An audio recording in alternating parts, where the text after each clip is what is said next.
Tax Mahakumbh में चर्चा जारी है और हम टैक्स को सरल तरीके से समझाकर टैक्स बचाने के सही तरीके आपके सामने रख रहे हैं। और इस सेगमेंट में टैक्स के हर इस पहलू पर हम बात करने की कोशिश करेंगे जो आपकी बचत कमाई से जुड़ी है।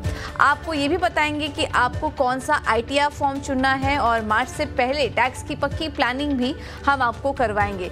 साथ ही अगले 1 घंटे हम दर्शक भी हमारे साथ जुड़ेंगे और उनके भी सवालों का हम जवाब लेंगे। उनसे जुड़ी जो भी टैक्स की उलझनें हैं वो हम इस शो में शामिल करेंगे। हमारे साथ 3 दिग्गज एक्सपर्ट मौजूद हैं इस समय। ऑप्टिमा मनी मैनेजर्स के MD पंकज मतपाल जी हमारे साथ स्टूडियो में आ चुके हैं। बैंक बाजार के AR हेमंत और क्रिबैको के फाउंडर और CEO सिद्धार्थ सुगानी भी मौजूद है और थोड़ी ही देर में हमारे साथ कुछ और भी मेहमान जुड़ेंगे, हम उनसे आपका परिचय कराएंगे। लेकिन और इसके अलावा स्टूडियो में ऑफ कोर्स हमारे साथ अभिषेक सत्यव्रता भी मौजूद है, सृष्टि शर्मा भी मौजूद हैं और काफ़ी अच्छी चर्चा हुई लेट मी टेल यू। और काफ़ी मुझे तो बहुत सारी चीज़ें पता चली इस शो के जरिए जब चर्चा चल रही थी और अब आप लोगों का भी ज्ञानवर्धक होगा इसी में। तो मुझे सबसे इंटरेस्टिंग क्या रहा? सबसे इंटरेस्टिंग रहा कुछ चीजें जो हमें नहीं पता थी, जैसे कि अब न्यू टैक्स रेजिम में पूरी तरीके से सरकार फोकस करेगी तो उससे जुड़ी प्लानिंग अब आप शुरू कर दीजिए। आप ये नहीं करना है कि टैक्स प्लानिंग करनी है उसके लिए आप इंश्योरेंस ले रहे हैं, उसके लिए आप रिटायरमेंट प्लानिंग कर रहे हैं, ये नहीं करना है। अब इंश्योरेंस प्लानिंग भी आपको पूरे डिसिप्लिन से करेगी लेकिन उसका टैक्स का फायदा आपको आने वाले समय तो में आपके मन में जो प्रश्न थे उसके जवाब मिल गए सारे? बिल्कुल सब मिल गए हैं। तब हम कोशिश करेंगे कि दर्शकों के मन में जो सवाल है ना उसको भी हम कोशिश करेंगे कि वो सामने आए और हमारे जो तमाम एक्सपर्ट्स हैं उनके जरिए आपको सारे के सारे जवाब देने की कोशिश करेंगे।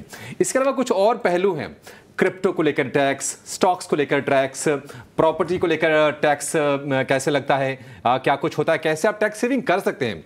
तो हमारा जो पूरा का पूरा मोटिव है वो ये है कि सही तरीके से, वाजिब तरीके से आपके टैक्स सेविंग कैसे हो और उसके टूल्स क्या हो सकते हैं उस पर हम चर्चा कर रहे हैं। 2 घंटे की चर्चा हम कर चुके हैं, 1 घंटे की चर्चा और बाकी है और अब 3 एक्सपर्ट और बहुत ढेर सारे दर्शक, उनके सवाल हम सामने अब लेकर आएंगे और समझेंगे कि आपके लिए कहां कहां पर टैक्स सेविंग के मौके बन सकते हैं।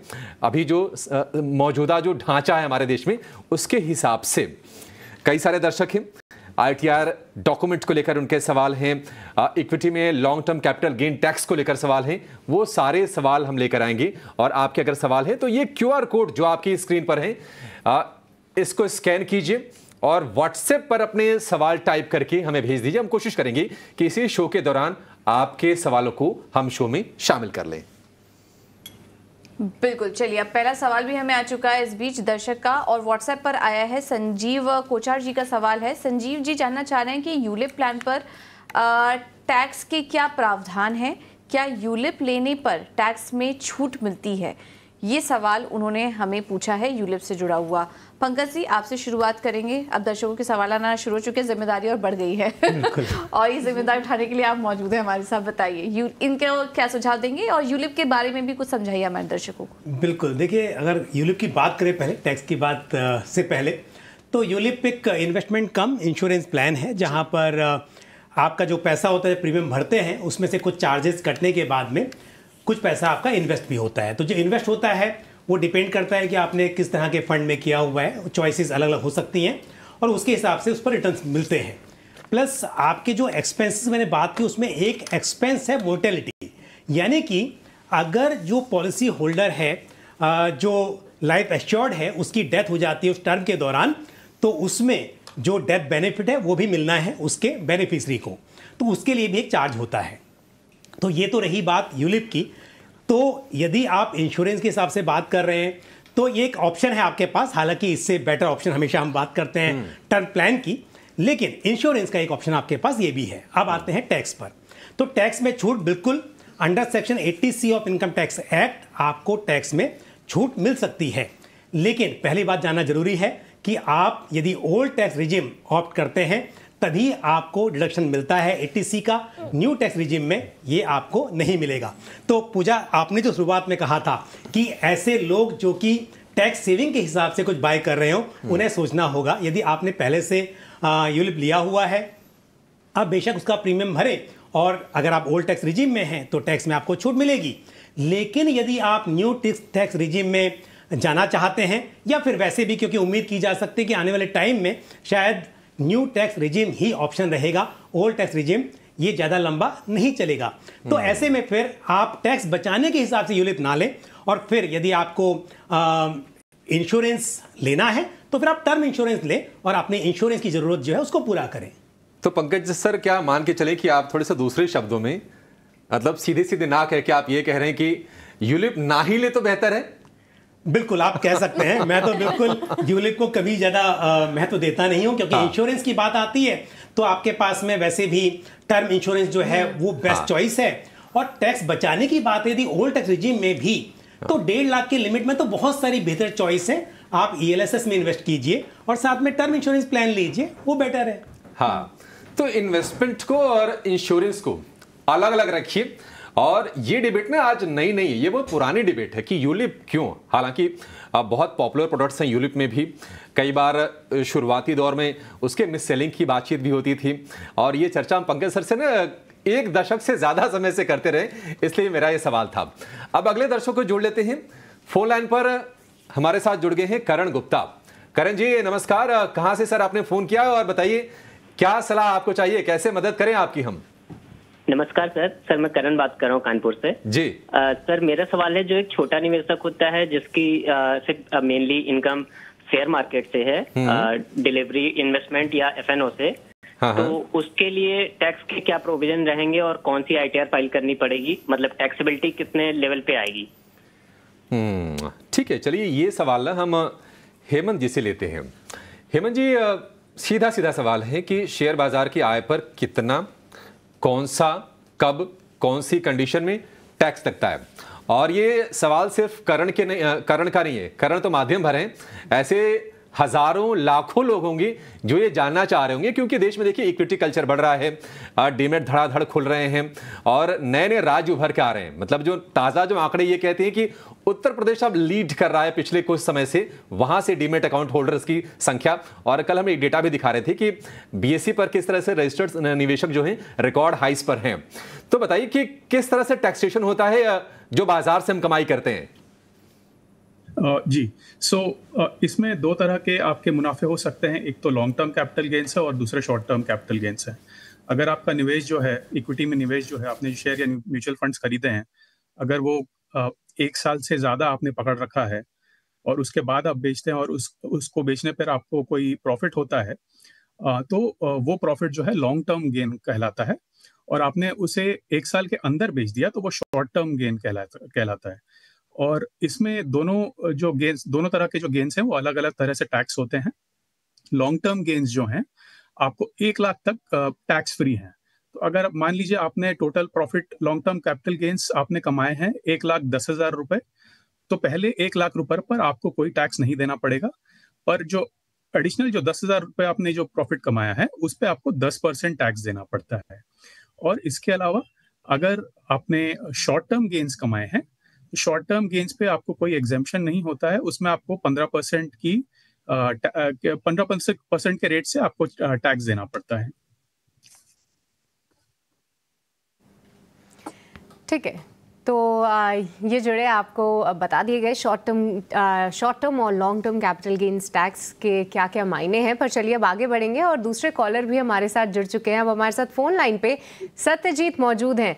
सत्यजीत, वेरी गुड आफ्टरनून, बताइए क्या है आपका सवाल?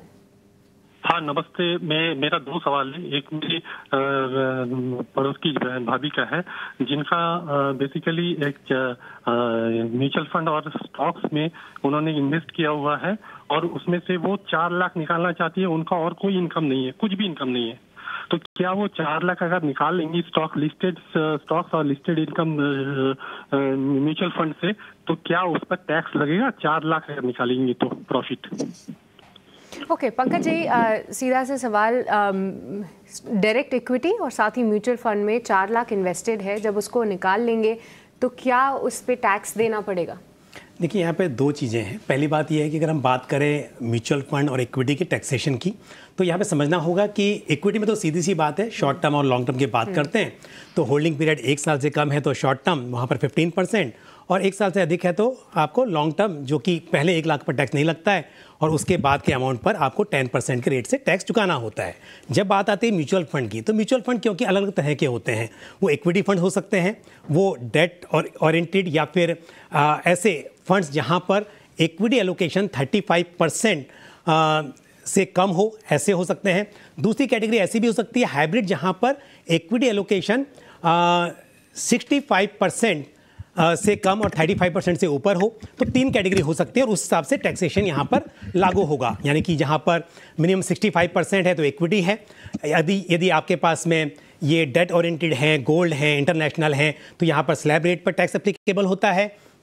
और एक कैटेगरी जो मैंने बोला कि जहाँ पर आपका जो इक्विटी एलोकेशन है वो 65% से कम है बट मिनिमम 35% है, तो यहाँ पर आपकी इंडेक्सेशन का बेनिफिट भी मिलता है आपको, और यहाँ पर लॉन्ग टर्म और शॉर्ट टर्म डिसाइड हो सकता है, 3 साल से पहले शॉर्ट टर्म और 3 साल से अधिक लॉन्ग टर्म। लेकिन अब आते हैं इस सवाल पर स्पेसिफिक। यहाँ पर उन्होंने बोला है कि इनकम जो है वो 4 लाख की होगी। तो क्योंकि हमारा, अगर हम ओल्ड टैक्स रिजिम में बात करें तो यहाँ पर 5 लाख तक की जो इनकम होती है वो आपकी टैक्स फ्री हो सकती है 87A अप्लाई करने के बाद, रिबेट लेने के बाद में। तो ऐसे में, या फिर न्यू टैक्स में बात करें तो 7 लाख तक होता है। तो ऐसे में ये यदि कोई और इनकम नहीं होगी तो ये टैक्स फ्री भी हो सकती है। अदरवाइज जो मैंने कहा कि म्यूचुअल फंड्स और इक्विटी के लिए आपको लॉन्ग टर्म, शॉर्ट टर्म, या फिर जो जिस हिसाब से टैक्स की कैलकुलेशन है वो करनी होती है। इक्विटी को लेकर बहुत सारे सवाल आ रहे हैं और सबके मन में कंफ्यूजन ये है कि ये कैपिटल गेन टैक्स होता क्या है। लॉन्ग टर्म, शॉर्ट टर्म तो उसके अंदर की चीज़ है। लेकिन एक और दर्शक हमारे साथ जुड़ गए हैं, संजय कुमार सिंह। संजय जी नमस्कार सर, कहां से आपने फोन किया है और बताइए कैसे मदद करें आपकी, क्या सवाल है आपका? संजय से संपर्क हमारा टूट गया है, संपर्क करने की कोशिश करेंगे। एक और दर्शक हमारे साथ जुड़ गए हैं, अगले दर्शक पीके शर्मा।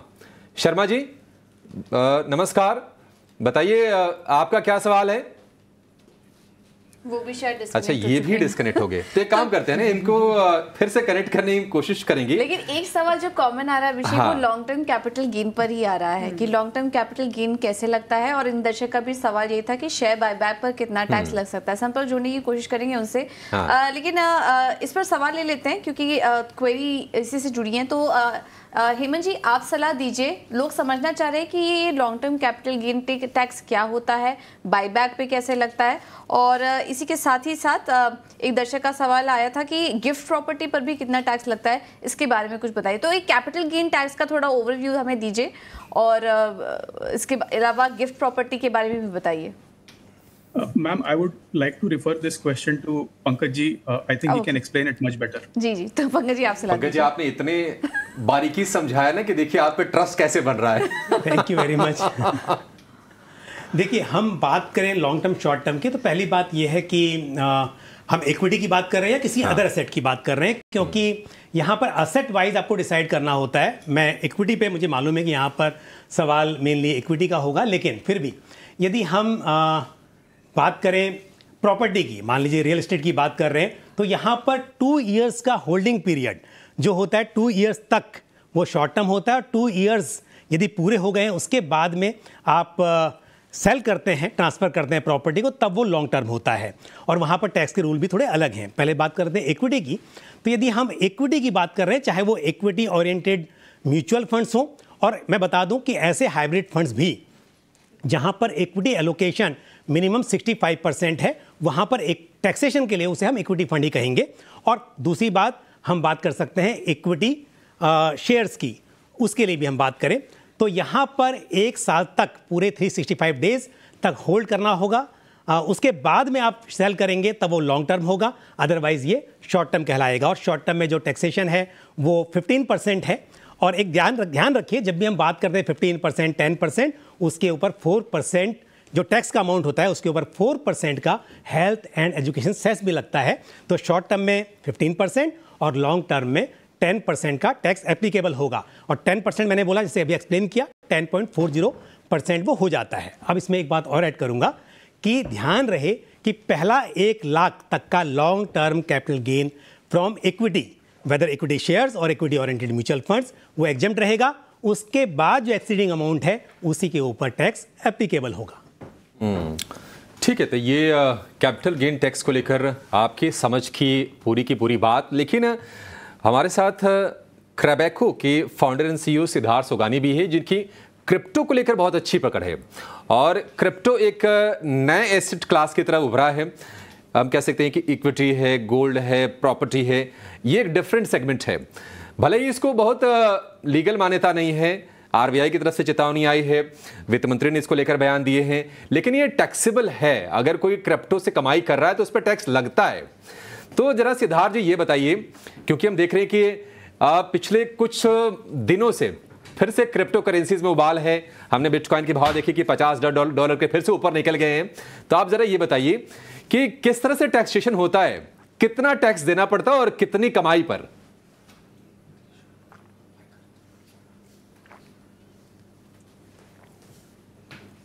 सिद्धार्थ जी पहले अनम्यूट कीजिए सर, अनम्यूट कीजिए, फिर सुन पाएंगे आपको।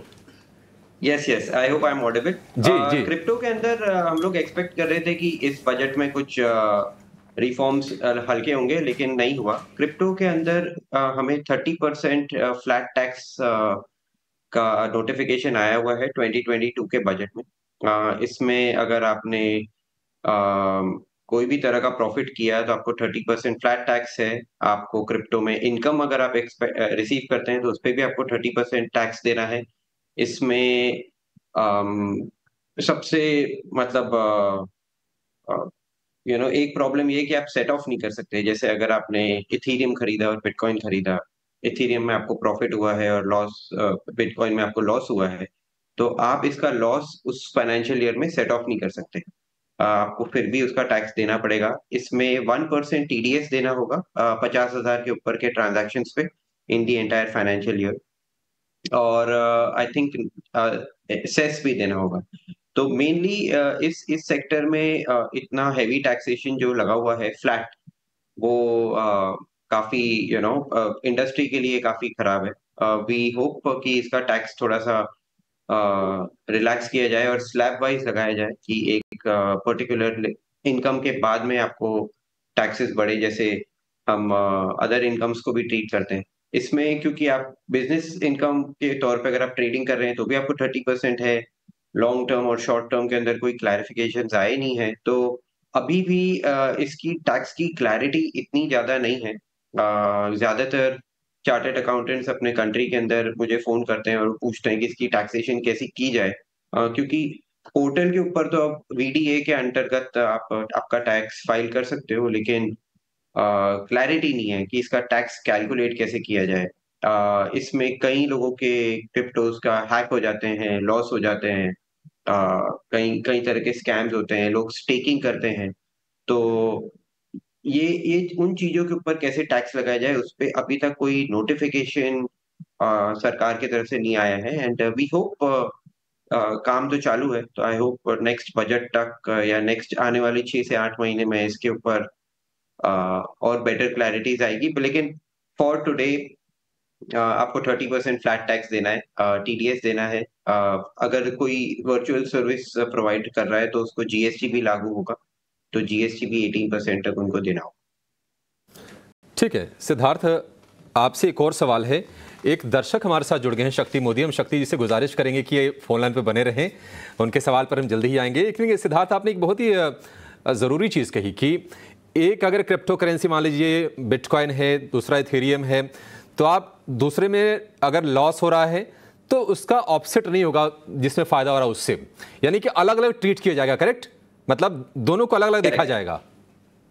करेक्ट, एकदम इन दोनों को मतलब कैटेगरी एक ही है, दोनों वर्चुअल डिजिटल एसेट के कैटेगरी में ही आते हैं, लेकिन उस कैटेगरी के अंदर भी दो डिफरेंट एसेट क्लासेस को सेट ऑफ करना अलाउड नहीं। ठीक है, चलिए अगले दर्शक की तरफ बढ़ेंगे। शक्ति मोदी हमारे साथ हैं फोन लाइन पर। शक्ति जी नमस्कार, बताइए किस तरह से हम आपको शक्ति दें, बताइए। हेलो शक्ति, आपको आवाज आ रही है? यस सर, आपने कहां से फोन किया और क्या सवाल है आपका? I am calling from Surat ji, and I am doing FnO trading, only FnO trading. and I have earned 35 lakhs of profit this year. What amount of tax should I pay? And I have no other income. 35 lakh रुपए की आपने कमाई की है? Yes, profit. 35 lakh का profit है ये। हमने थोड़ा गलत सुना है, हमने उसके 1/10 सुन लिया है। इसको 3.5, इसको 35 कीजिए। पहले तो शक्ति ये बधाई भी स्वीकार करें, आपको ज़्यादा दिक्कत वैसे होनी नहीं चाहिए। एफएनओ में आपने ठीक ठाक पैसे बनाए हैं, और सिर्फ एफएनओ में से कमाई सिर्फ एफएनओ में, मतलब बड़े स्पेसिफिक है। ये खूबसूरती है जो हमारे गुजरात के जो दर्शक हैं, जो ट्रेडर्स हैं ना, मतलब कमाल है उनके इनसाइट्स भी। लेकिन टैक्स में फंस गए, और टैक्स में बहुत सारे लोग फंस जाते हैं कि कितना टैक्स पे करें। अब पंकज जी, मदद तो आपको ही करनी पड़ेगी। देखिए, एफएनओ जो है बेसिकली वो बिजनेस इनकम मानी जाती है। अब इसमें एक बात और बता दूं, क्योंकि 35 लाख की अगर यहाँ पे प्रॉफिट हुआ है, इतना इनकम हुई है, तो बेशक आपका ट्रेड बहुत ज़्यादा हुआ होगा, और मुझे उम्मीद है कि आप ऑडिट के दायरे में भी होंगे। तो पहली बात तो ये है कि आपको ऑडिट भी होगा आपका अकाउंट, और साथ में जहाँ तक हम बात करें तो ये बिजनेस इनकम है। यहाँ पर आप लॉसेस सेट ऑफ कर सकते हैं, आप एक्सपेंसेस भी यहाँ से सेट ऑफ करेंगे, और उसके बाद में जो आपकी नेट इनकम होगी उसके ऊपर आपको स्लैब रेट पर टैक्स पे करना होगा। तो इसके लिए, क्योंकि मैंने जैसे कहा कि यहाँ पर पूरे चांसेस हैं कि आपका जो केस है वो ऑडिट में है, तो आप जब ऑडिट करवाएंगे उसके बाद आपका एक्सपेंसेस सेट ऑफ करने के बाद में नेट अमाउंट के बाद टैक्स कैलकुलेट हो पाएगा। ओके, तो जी, तो ये आपसे जुड़ी आपके लिए खबर पर। चलिए अब आगे बढ़ेंगे और अब स्वागत करना चाहेंगे एस मणिकंदन जी का, जो क्लियर टैक्स से हमारे साथ जुड़ चुके हैं स्टूडियोज़ में। आपका बहुत बहुत स्वागत है। और सबसे पहले एक बार आपसे सवाल लेना चाहेंगे, जो गिफ्ट सिटी बनी है उसमें कई सारे इन्वेस्टर्स जो हैं जाके प्रॉपर्टीज़ ले रहे हैं। एक हमारे दर्शक का सवाल भी था, क्या आप समझाना चाहेंगे कि जो गिफ्ट प्रॉपर्टी है उससे रिलेटेड टैक्स के इम्प्लीकेशंस क्या हैं? और हम पिछले शो में भी चर्चा कर रहे थे कि जो एनआरआईज हैं उनके लिए भी ये जो पूरा सेटअप किया गया है वो काफ़ी बेनिफिशियरी है। उस पर आपकी क्या राय है? Ma'am, the whole purpose of setting up a gift city was to bring back all the money which has left our country, like HNIs, NRIs who are actually earning outside India, to create a very favorable environment for them, जहाँ पर वो लोग invest कर सकते हैं and build that particular locality. Although we can bring in more and more money from our own, like we can borrow money or we can raise debt, but that is not the right way. Whatever money has been earned over here, it should not be taken back outside. So to make a more favorable space for them to invest, the gift city, was overall formulated, and over there NRIs can, be benefited because it becomes very flexible. When I say flexible, today there are several limitations for a non-resident. अगर उन्होंने existing property को बेच दिए गए हैं, then it becomes very difficult to take back that money outside India, because TDS बहुत महंगा पड़ता है वहाँ पे, and if he is a non-resident, 30% तक it can go, and अगर उनका PAN non-operative बन गया तो it is even more difficult. So to ensure that such restrictions are removed, in the gift city they have made all these favorable provisions, so NRIs can come invest in business and in real estate also, and then they'll be able to take it up.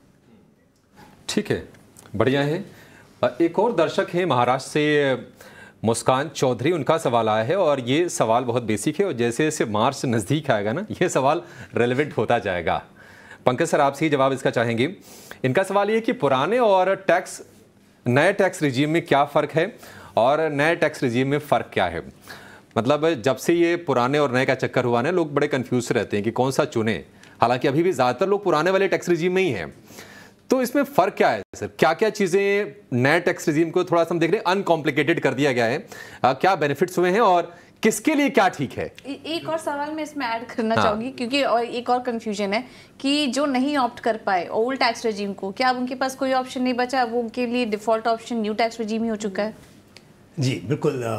पहली बात तो यह है कि आपके पास choice है कि आपको ओल्ड टैक्स ऑप्ट करना है या न्यू टैक्स ऑप्ट करना है, तो बिल्कुल कर सकते हैं। दूसरी बात, अगर आप सैलरीड इंडिविजुअल हैं तो चॉइस ये भी है कि आप हर साल चेंज भी कर सकते हैं, जब तक ये ऑप्शन है, और जब तक old tax regime fade out नहीं हो जाती तब तक तो आप बिल्कुल अभी चेंज भी कर सकते हैं। लेकिन अगर आप बिजनेस इनकम है आपकी, तब ऐसे में आप एक ही बार स्विच कर सकते हैं, उसके बाद वापस नहीं आ पाएंगे, तो ये है। लेकिन अगर आप सैलरीड हैं, जैसे मैंने कहा कि आप चेंज कर सकते हैं। और ये भी हो सकता है कि इस साल आपने देखा कि ITR फाइल करते समय आपको लगा कि आपने जब एम्प्लॉयर को बताया था उस वक्त आपने बोला था कि आप ओल्ड टैक्स रिजिम में रहेंगे, उस हिसाब से आपने इन्वेस्टमेंट के प्रूफ भी दिए थे, लेकिन ITR फाइल करते समय आपको एहसास हुआ कि न्यू टैक्स रिजिम बेटर है आपके लिए क्योंकि आप उतना इन्वेस्टमेंट कर नहीं पाए, या करने के बावजूद भी ये बेटर है, तो भी आप ITR फाइल करते समय ये डिसीजन ले सकते हैं। और अगर टैक्स आपका अधिक कटा हुआ है दूसरी रिजिम में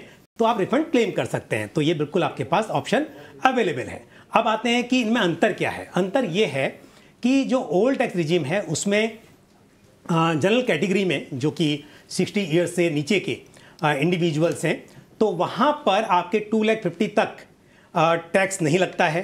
2,50,000 से ऊपर और फिर 5 लाख तक आपका 5% होता है।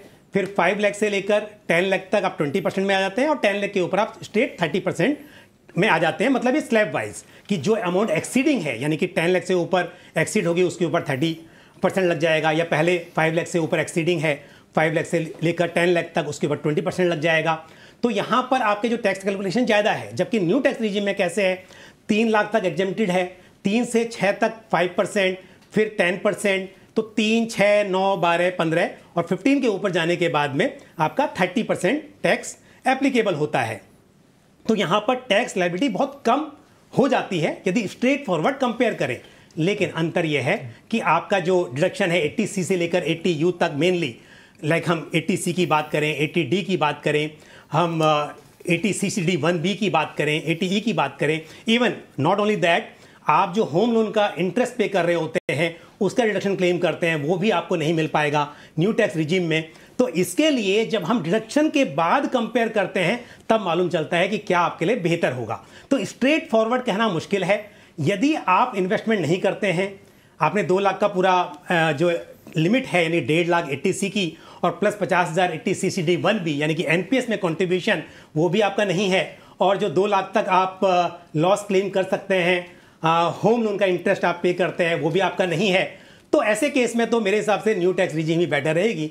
अदरवाइज ये सब डिडक्शंस हैं तो ओल्ड टैक्स रिजिम भी आपके लिए बेटर हो सकती है। उसके अलावा भी बहुत सारे डिडक्शंस हो सकते हैं यहाँ पर, तो आपको कुल मिलाकर, और फिर इनकम कितनी है आपकी उस पर भी निर्भर करेगा। लेकिन सिंपल सी बात है कि यदि आपके कोई भी इन्वेस्टमेंट नहीं है तब तो न्यू टैक्स रिजिम बेहतर है ही। अदरवाइज ITR फाइल करते समय आप कंपेयर करें, और ये कंपैरिजन अवेलेबल होता है आपके सॉफ्टवेयर में भी और या इनकम टैक्स की साइट पर, जो आपके लिए बेहतर हो वो आप फाइनली चूज करके ITR फाइल कर लें। तो पंकज जी क्या लगता है कि आप कह रहे हैं कि आगे जाकर न्यू टैक्स रिजीम ही रहेगी, तो इसमें कुछ चेंजेस के साथ, कुछ शर्तों के साथ इसको ही एप्लीकेबल कर देंगे, पुराने वाले को हटा देंगे?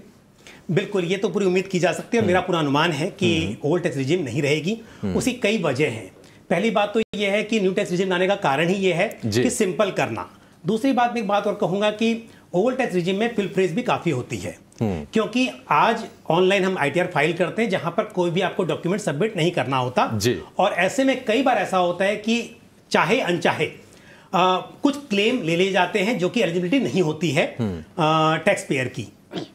तो गवर्नमेंट चाहती है कि ऐसी गलतियां ना हो, इसके बजाय सिंपल है कि आपको 80C क्लेम ही नहीं करना है, आपको कुछ क्लेम नहीं करना है, और सीधा सीधा आपका फिर भी टैक्स कम हो जाता है। जितना आप क्लेम करने के बाद इनकम को नीचे लेकर आ रहे थे, अब आपको सीधी सी बात है कि उतनी इनकम में वैसे भी टैक्स नहीं आएगा। तो चीजों को सिंपल करने के लिए, डॉक्यूमेंटेशन कम करने के लिए ये न्यू टैक्स रिजिम बेटर है, और मुझे उम्मीद है कि आने वाले टाइम में कुछ सालों में शायद न्यू टैक्स रिजिम ही रहेगी, ऐसा मेरा अनुमान है। करेक्ट, चलिए ठीक है, नया है तो बेहतर ये भी होता है कई बार, और नई चीज़ें कई बार ना बेहतरी के लिए ही होती हैं। लेकिन कुछ पॉइंट हेमंत जी भी ऐड करना चाहते हैं, काफ़ी देर से बने हुए। हेमंत जी माफ़ी चाहेंगे आपसे, बताइए क्या आप जोड़ना चाह रहे हैं, बताइए अपना पॉइंट। पंकज जी ने टेक्निकलिटीज बहुत अच्छे तरह से समझाए, और मैं इसमें थोड़े कैलकुलेशंस ऐड करना चाहूंगा। जी बिल्कुल सर। इस पे रिसेंटली एक सोशल मीडिया पोस्ट भी बनाया था जो काफी वायरल हो गया, और वो वायरल इसलिए हुआ क्योंकि लोगों को इजीली समझ में आ रहा था कि उनको कौन सा टैक्स रेजिम चुनना चाहिए। तो सबसे पहले मैं ये कहूंगा कि अगर आपको कंपेयर करना हो कि आपके लिए न्यू रेजिम बेटर है या ओल्ड रेजिम बेटर है, आप सीधे सीधे एक ऑनलाइन टैक्स कैलकुलेटर यूज करिए। ऐसे बहुत सारे कैलकुलेटर्स हैं जहाँ पे आपको दोनों रेजिम्स के अंडर अपने टैक्स कैलकुलेट और कंपेयर करने का ऑप्शन दिया जाता है। तो जहाँ पे भी आपके टैक्सेस कम हो रहे हो आप वहां जा सकते हैं। बट अगर आपको एक सिंपल सा मैं कैलकुलेशन दूं, वो ये है कि हमने देखा है कि 0 to 7.5 लाख अगर आपकी इनकम है, आप सीधे सीधे न्यू रेजिम पे रह सकते हैं। 0 to 7.5 लाख आपकी कोई टैक्स नहीं है।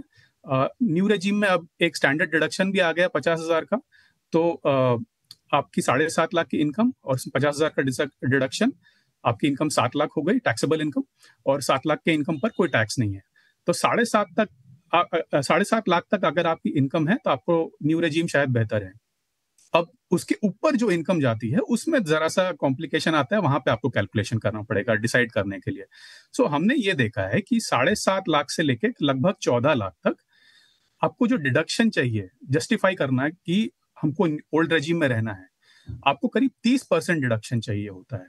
तो अगर आप करीब वो 30% डिडक्शन सारे एवेन्यूज से अगर आप टोटल कर पाते हैं, जैसे आपका HRA हो गया, आपका ATC, ATD, होम लोन वगैरह, अगर आप सब सारे डिडक्शंस जोड़कर करीब 30% अपनी इनकम का एज डिडक्शन बना पा रहे हैं, तब आपके लिए ओल्ड रेजिम बेटर है। और अगर आप वो नंबर 30% का आप हिट नहीं कर पा रहे हैं तो आप न्यू रेजिम में ही रहिए। अब 14 लाख के ऊपर की जो इनकम है वहां पे कई सारे टैक्स विशेषज्ञों ने हमें एक मैजिक नंबर दिया है और ये बहुत यूजफुल है, और वो मैजिक नंबर मैं आपको बता देता हूँ। वो मैजिक नंबर है 4,25,000। अगर आपका डिडक्शन 4,25,000 है और आपकी इनकम 14 लाख से ज्यादा है, तो दोनों रेजिम्स में आपकी टैक्सेस लगभग सेम हो जाती है।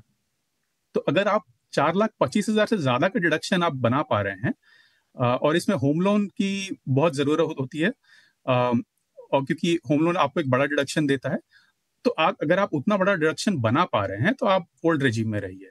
बट ये सबके लिए पॉसिबल नहीं है, क्योंकि इतने बड़े बड़े डिडक्शंस सारे खर्चों के साथ जुटा पाना बहुत मुश्किल होता है। सो 14 लाख के ऊपर अगर आपके पास 4.25 लाख रुपए का डिडक्शन है तो ओल्ड रेजिम, नहीं तो न्यू रेजिम। फिर 14 लाख से लेकर करीब 5 करोड़ तक की इनकम के बीच ये 4,25,000 का रूल आप अप्लाई करके देख सकते हैं। अगर आपका डिडक्शन उससे ज्यादा है तो ओल्ड रेजिम वरना न्यू रेजिम। और अगर आपकी इनकम 5 करोड़ से ज्यादा है तो पिछले साल कुछ नए रिबेट अनाउंस हुए थे जिसके कारण न्यू रेजिम वापस अट्रैक्टिव हो जाता है। तो वहां पे ऑटोमेटिकली अगर आपकी इनकम 7.5 लाख से कम है या 5 करोड़ 4 लाख से ज्यादा है तो न्यू रेजिम, और वो दोनों रेंजेस के बीच में आपकी इनकम है तो आपको कैलकुलेट करना होगा।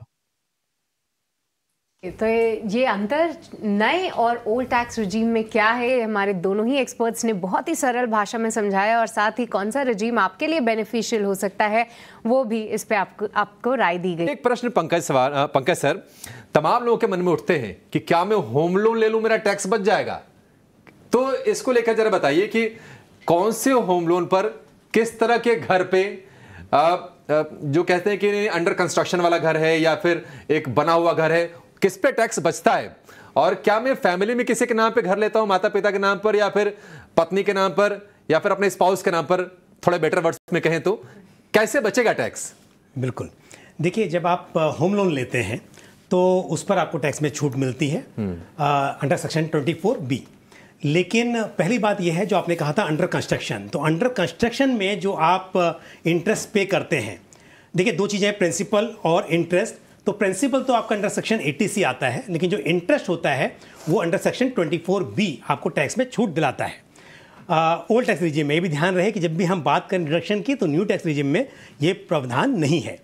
अब ओल्ड टैक्स रिजिम में आपको बेनिफिट मिलेगा, लेकिन जो अभी अभिषेक आपने पूछा अंडर कंस्ट्रक्शन, तो जब कंस्ट्रक्शन कंप्लीट होगा उसके बाद ही आप बेनिफिट ले सकते हैं, उससे पहले बेनिफिट नहीं ले सकते। और उसके बाद में मान लीजिए कि आपका 31 मार्च 2024 को घर का कंस्ट्रक्शन कंप्लीट हो जाता है, तो इस केस में इस साल में भी आप एलिजिबल हैं ये बेनिफिट लेने के लिए।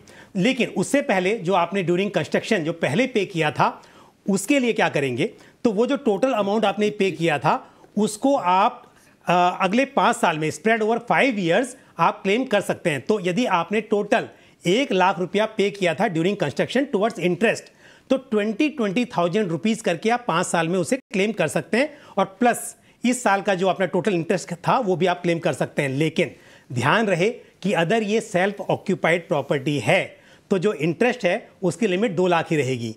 तो अल्टीमेटली 2 लाख है, उसमें ये बात तो तय है कि अंडर कंस्ट्रक्शन में जो पहले पे किया हुआ था उसको भी और इस साल में किया टोटल कर सकते हैं, लेकिन 2 लाख के लिमिट के अंदर। और अगर कंस्ट्रक्शन कंप्लीट नहीं हुआ है तो उस साल मैंने बोला कि कर ही नहीं सकते, उसके लिए अभी फिलहाल नहीं कर पाएंगे।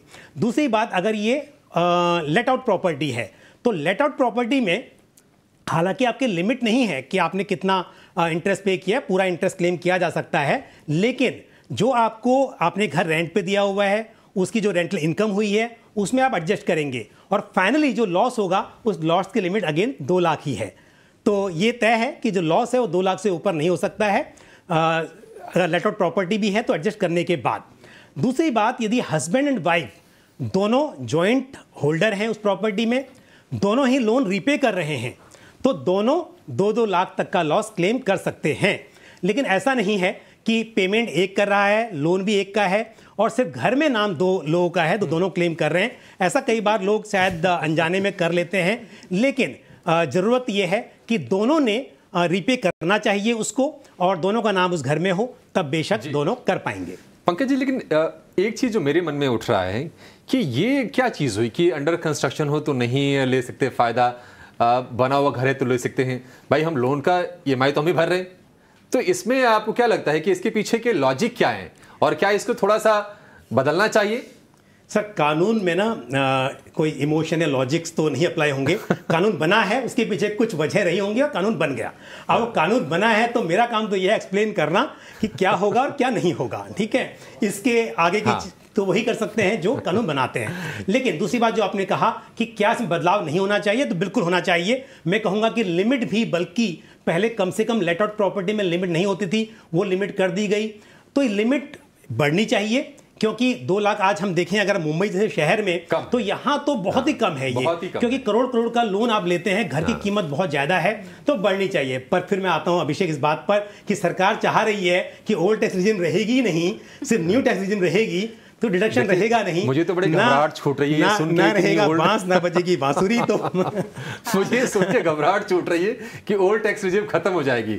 हम चाहेंगे ये कि नहीं, नए टैक्स रिजिम आए, नई व्यवस्था आए, लेकिन उसमें जो बेनिफिट्स मिल रहे हैं टैक्स सेविंग को लेकर वो बरकरार है। अदरवाइज पूरा का पूरा मोटिव ही कहने की डिफीट ना हो जाए, इसको लेकर एक दिक्कत लग रही है। खैर, पंजाब चलेंगे, वहां से अखिल शर्मा का सवाल लेंगे और उनका ये कहना है कि क्या ITR में डॉक्यूमेंट्स अटैच करना जरूरी है? मणिकंजन जी, आप बताइए। एक्चुअली ITR फॉर्म में डॉक्यूमेंट्स अटैच करना जरूरी नहीं है, क्योंकि वो प्रोविजन नहीं है। आपको क्या करना है, पहले अगर आपके पास डॉक्यूमेंट्स है तो आपको वो 8 ईयर्स तक सेफली रखना चाहिए। अगर आप ITR भर लिया, कुछ डिडक्शंस आपने क्लेम कर लिया, चाहे विदाउट नोइंग और अननोइंग, कोई आपका दोस्त बोलता है कि आप ATC में 1.5 लाख तक क्लेम कर सकते हैं, विदाउट इवैल्यूएटिंग, विदाउट अंडरस्टैंडिंग कि आपके पास वो प्रूफ्स है, प्रूफ्स के बिना अगर आप डिडक्शंस क्लेम कर लिया है तो वो बहुत बड़ा प्रॉब्लम हो जाएगा। तो इसके लिए आपको प्रोटेक्ट करने के लिए जेन्युइन प्रूफ्स होना चाहिए और वो प्रूफ्स आप 8 ईयर्स तक रिकॉर्ड में रखना चाहिए। बट ITR फाइलिंग के लिए वो प्रूफ्स अटैच करने की कोई ज़रूरत नहीं है। बिल्कुल, तो ये है सलाह। काफ़ी कुछ सवाल आ रहे हैं ITR पर भी, एक एक करके उनको भी शामिल करेंगे। ट्विटर पर हमें सवाल भेजा है विजय मरांडी जी ने, झारखंड से हैं ये, और ये कह रहे हैं कि ऑनलाइन ITR कैसे फाइल कर सकते हैं। हेमंत जी, कुछ मदद कर पाएंगे आप इनकी? ये पूछना चाह रहे हैं कि ऑनलाइन प्रोसेस क्या है ITR फाइल करने का। इस पर तो कई सारे सर्विसेज हैं जो आप अवेल कर सकते हैं। The gentleman from clear taxes here, उनके वेबसाइट पे भी ITR फाइलिंग की सुविधा है, लोग उसे अवेल करके अपने टैक्स रिटर्न्स फाइल कर सकते हैं। ये online documentation, online form filing ने काफ़ी इस पूरे प्रोसेस को आसान कर दिया है। तो आप ऑनलाइन जाइए, अपने ऑप्शंस ढूंढिए और पेमेंट करके आप अपने टैक्स रिटर्न्स भर दीजिए। अगर आप ये पसंद नहीं करते हैं तो आप अपने CA से कांटेक्ट करिए और CA को समझाइए कि आपकी इनकम क्या है, आपके टैक्स डिडक्शंस क्या हैं, और ये सारा सरदर्द फिर आपके CA का हो जाता है। मैं तो वही प्रेफर करता हूँ, और मेरा CA जो है वो मेरे बिहाफ पे सारी फाइलिंग कर देता है। ओके, चलिए अब आगे बढ़ते हैं। काफी लोग यही करते हैं जी, थोड़ा इजी पड़ जाता है। आज से थोड़े से कम हो जाएंगे वैसे। हाँ, ये टैक्स महकूम देखने के बाद थोड़े से ना डर और झिझक जो होती है टैक्स को लेकर, क्योंकि टैक्स सुनते ना थोड़ी सी सिर में दर्द उठती है, तो उसका थोड़ा निराकरण आज इस मंच के जरिए हो जाएगा। नहीं, फिर हमें भी लगता है बहुत सारे डिडक्शंस हैं जो कि कहीं मिस ना हो जाए, बहुत टेक्निकलिटीज़ हैं, तो इस शो के दौरान हमने बहुत सारी टेक्निकलिटीज़ को समझाने की सरल भाषा में कोशिश की। पर चलिए अब आगे बढ़ेंगे। एक और दर्शक है जो कि व्हाट्सएप के साथ हमारे साथ जुड़े हैं, सचिन यादव यूपी से इन्होंने लिखा है और मणिकंदन जी इनका सवाल है कि अगर ज़्यादा टैक्स भर दिया हो तो रिफंड कैसे मिलेगा, क्या कुछ उसके लिए प्रोसेस है और कैसे वो रिफंड पा सकते हैं, कितना टाइम लगता है? आजकल तो ये प्रोसेस बहुत ही जल्दी हो गया है, इस पे भी आप बताइए। अगर आपको रिफंड लेना है तो सिर्फ एक ही मार्ग है, आपको ITR फाइल करना चाहिए और वो भी विद इन ड्यू डेट आपको करना चाहिए। तो पहले ITR प्रोसेसिंग का टाइम था 93 डेज से ज़्यादा, अभी तो लगभग एवरेज टाइम है 10 to 15 डेज के अंदर ही आपका ITR रिटर्न प्रोसेस हो जाता है और रिफंड भी, एलिजिबल रिफंड आपको डायरेक्टली बैंक अकाउंट में क्रेडिट मिल जाएगा। तो कंडीशंस, अगर आपने ज़्यादा टैक्स पे कर लिया तो ये है, पहले आपका ITR फाइल करना है। दूसरा, अगर आप एलिजिबल है कि नहीं वो देखना चाहिए। ऐसा नहीं कि सैलरी में TDS ज़्यादा डिडक्ट हो गया तो मेरा टैक्स ज़्यादा प्री पेमेंट ऑफ टैक्सेस ज़्यादा हो गया, वो नहीं है सर। आपको पहले ITR प्रिपेयर करना चाहिए, उसके साथ साथ आपको ये चेक करना चाहिए कि कौन सा टैक्स रिजाइम बेनिफिशियल है आपका। अगर आपने न्यू रिजाइम पे टैक्स डिडक्ट हुआ है बट आपको ओल्ड रिजाइम बेनिफिशियल है तो आपको रिफंड मिल जाएगा। तीसरा, ITR फाइल करने समय आपको एक बैंक अकाउंट नंबर भी मेंशन करना चाहिए अलॉन्ग विद IFSC कोड, और ये बैंक डिटेल्स आपके इनकम टैक्स प्रोफाइल में अपडेट होना चाहिए और bank account details pre validate भी होना चाहिए। अगर ये 4 कंडीशंस आपने मीट कर लिया तो आप रिटर्न फाइल कर सकते हैं and with in 15 to 20 days, जो भी नॉर्मल प्रोसेसिंग टाइम है डिपार्टमेंट का अभी जो चल रहा है एवरेज प्रोसेसिंग टाइम, उस टाइम के अंदर आपको जो भी एलिजिबल रिफंड है डिपार्टमेंट प्रोसेस करके आपको डायरेक्ट बैंक अकाउंट में क्रेडिट कर देंगे। ओके तो ये कुछ टेक्निकलिटीज़ हैं जो कि समझाई। पर पंकज जी, एक और सवाल जो कि हमारे कई सारे दर्शक भी पूछ रहे हैं वो है कि जो सीनियर सिटीजन्स हैं उनको क्या कुछ टैक्स के बेनिफिट्स मिलते हैं, क्योंकि जब हम कॉलर शोज भी करते हैं तो स्टॉक मार्केट में भी कई सारे सीनियर सिटीजन्स हैं और अब तो जिस तरीके को लेके उनकी नॉलेज बढ़ रही है वो कई सारे स्टॉक्स में इन्वेस्ट भी करते हैं, तो क्या कुछ बेनिफिट्स हैं जो कि उनको ध्यान में रखने चाहिए, इसके बारे में बताइए। देखिए, सीनियर सिटीजन्स और सुपर सीनियर सिटीजन्स तो 2 कैटेगरीज हैं, 60 ईयर्स to 80 ईयर्स, और 80 ईयर पूरे हो गए हैं उसके बाद में आप सुपर सीनियर या वेरी सीनियर सिटीजन्स कहलाते हैं। तो यहाँ पर एक तो slab rate, old tax regime में जैसे हम बात करते हैं कि 2.5 लाख की का थ्रेशोल्ड लिमिट है, फिर 2.5 से 5 लाख, तो वहाँ पर 3 लाख हो जाता है, और अगर सुपर सीनियर सिटीजन है तो 5 लाख तक आपका के बाद आपके स्लैब स्टार्ट होते हैं, वहाँ तक आपको थ्रेशोल्ड लिमिट है, कोई टैक्स नहीं एप्लीकेबल होता है। दूसरी बात जो एक बेनिफिट है वो ये है कि under section 80 TTB of income tax act आपकी जो भी इंटरेस्ट इनकम होती है, चाहे वो फिक्स डिपॉजिट से हो या फिर सीनियर सिटीजन सेविंग स्कीम से हो, तो 50,000 रुपीज़ तक, क्योंकि सब जो इनकम हो टैक्सेबल है तो आपकी इनकम में जुड़ जाता है, लेकिन 50,000 रुपीज़ तक का आप डिडक्शन क्लेम कर सकते हैं। तो इन शॉर्ट कहा जाए कि 50,000 रुपीज़ तक की आपकी इंटरेस्ट से जो इनकम हो रही है उसे उस पर आपको टैक्स नहीं पे करना होगा, उसके अलावा जो इनकम है उसी पर आपको टैक्स पे करना होगा। जबकि जो दूसरी जनरल कैटेगरी है वहाँ पर आपका सिर्फ सेविंग्स अकाउंट का जो 10,000 रुपीज़ तक का इंटरेस्ट होता है उसी पर डिडक्शन मिलता है आपको अंडर सेक्शन 80 TTA, लेकिन सीनियर सिटीजन के लिए लिमिट जो है 50,000 रुपीज़ है, उसमें सेविंग्स अकाउंट भी आते हैं और बाकी डिपॉजिट का इंटरेस्ट भी आता है। उसके अलावा जो बाकी के आपकी इनकम हो रही है उस पर आपको उसी तरह से टैक्स पे करना होगा। ठीक है, तो ये सीनियर सिटीजन उनके लिए टैक्स सेविंग की क्या इंतजाम है हमारे लोकतंत्र में, हमारे अर्थतंत्र में, उसकी बातचीत होगी। क्रिप्टो को लेकर एक और सवाल है सिद्धार्थ, आपसे उसका जवाब चाहेंगे। ये बताइए कि सेम ITR में हम क्रिप्टो से कमाई का ब्यौरा दे सकते हैं या फिर उसके लिए कोई अलग से ITR भरना पड़ेगा? नहीं, सेम ITR के अंदर ही आपको जाना है। उसके अंदर इनकम फ्रॉम BDA का एक ऑप्शन होगा, वहां पे आपको आपका इनकम डिक्लेयर करना है, दैट्स ऑल। बट इसके कैलकुलेशन को लेके या ऐसे और उसमें कोई डिटेल्स नहीं आ रही है। इट्स जहां तक मैंने देखा है 6-8 महीने पहले खाली एक ही कॉलम था, that income gain from virtual digital assets, और उसके ऊपर 30% का कैलकुलेशन होके आ जाता है। ओके, चलिए, तो ये है सलाह क्रिप्टो पर। देखिए, इसमें टॉपिक काफ़ी सारे हैं, एक और टैक्स महाकुंभ करने की शायद जरूरत पड़ जाए हमें। टैक्स महाकुंभ पार्ट 2 बिल्कुल लेकर आना चाहिए क्योंकि काफी सारे सवाल थे, दर्शकों के सवाल भी इतने सारे आ रहे हैं, लेकिन समय की थोड़ी कमी है, इसलिए हम सब एक्सपीरियंस ये रहा कि थोड़ा सा ना दर्शकों को ज्यादा समय देना पड़ेगा क्योंकि सवाल उनके मन में जो उठ रहे हैं, हमारे मन में हो सकता है कि उतने बेसिक सवाल ना उठे तो हम शायद उसको एड्रेस भी ना करें, लेकिन जो दर्शकों के सवाल आते हैं ना, वही हमारी कमाई भी है। उसके लिए मैं भी अपना ही शो थोड़ा सॉरी टू से प्रमोट कर देती हूँ। शनिवार को हम टैक्स मंत्रा भी करते हैं, आप उसमें अपने सवाल भेजिए, वैसे तो हम इसको करेंगे, लेकिन आप अगर छूट गए, महाकुंभ में छूट गए, तो उसका भी छोटा सा मंत्र और है हमारे पास।